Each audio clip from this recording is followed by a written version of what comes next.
নমস্কার বন্ধুরা, কল্পনা কিচেন।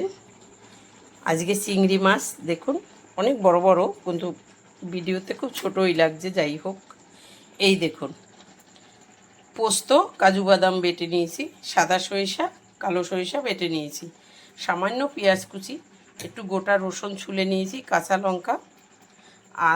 লঙ্কা আদা রসুন বাটা, লঙ্কার গুঁড়ো, লাল হলুদ, একটু জিরার গুঁড়ো। আমি এটা এই দেখুন কলা পাতায় তেল দিয়ে রেখেছি।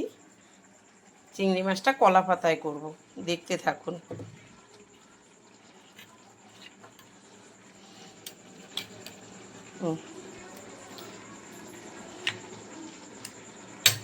এক একটা করে মশলা আমি দিচ্ছি। এই যে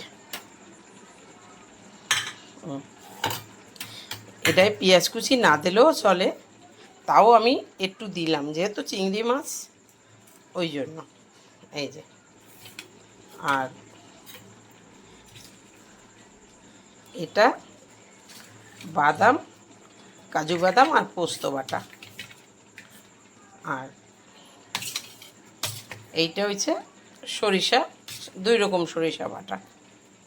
এটা দিয়ে একবার অন্তত এইভাবে খেয়ে দেখবেন। আমি এবার মাখিয়ে নিচ্ছি, দাঁড়ান তেলটা দেবো।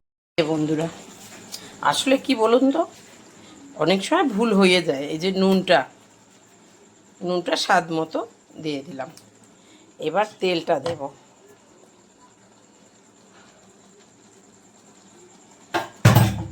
তেলটা একটু কম হবে, আর একটু দিই।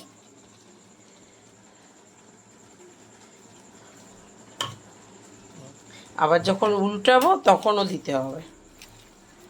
এই যে দেখুন, এইরকম করে একবার খেয়ে দেখবেন, কি দারুণ হয় এটা।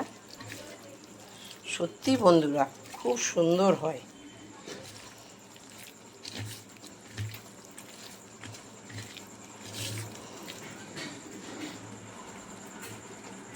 দেখুন বন্ধুরা, পাতায় দিয়েছি, কি দারুণ লাগছে। এবার দেখুন, আমি বোটা শুদ্ধই লঙ্কা দিয়ে দেবো। কি বলুন তো, এটা ভাতের সঙ্গে খেতে দারুণ লাগে। এরকম অনেকেই এরকম সেদ্ধ খেতে লঙ্কা খুব ভালোবাসে। এই দেখুন, গোটা রসুন দিলাম, রসুন বাটাও দিয়েছি, যেহেতু ভালো লাগবে এটা ভীষণভাবে। একবার করে খেয়ে দেখবেন এরকম করে। এবার বসিয়ে দেব।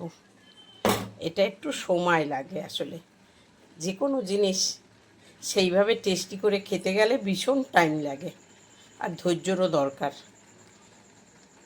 দেখুন বন্ধুরা, জল বেরিয়েছে কীরকম। এটা টানতে একটু সময় লাগবে, কেননা এটা আস্তে আস্তে আস্তে আস্তে গ্যাস কমিয়ে করতে হবে, নাইলে অতটাই হবে না। এবারে ঢাকা আর দেওয়া যাবে না, কারণ ঢাকা দিলে বেশি জল বেরোচ্ছে। দেখুন কি সুন্দর হয়েছে। এবার নামাবো। দেখুন এত সুন্দর হয়েছে না, আর গন্ধ কি বেরিয়েছে, সেই গন্ধ বেরিয়েছে। জন্য চিংড়ি মাছের যেমন কৌটায় ভাপা করলে গন্ধটা আসে, ওইরকম সুন্দর গন্ধ বেরিয়েছে।